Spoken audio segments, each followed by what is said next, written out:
पीड़ा वाली रौरा चरण में माई सिरवा झुकाइले। पीड़ा वाली रौरा चरण में हे सरस्वती माँ ये हमरा दुख के समझी।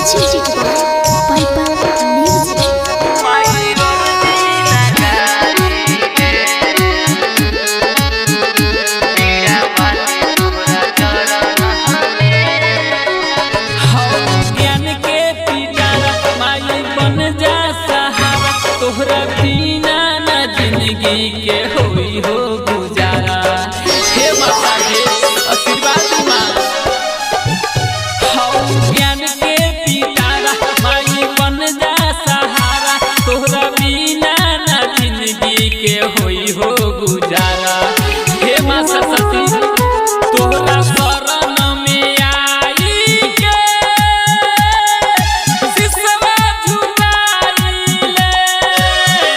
तोहरा शरण में आई के सिसवा झुकाइले। पीड़ा वाली रौरा चरण में माई सिरवा झुकाइले। पीड़ा वाली रौरा चरण में पीड़ा वाली रौरा चरण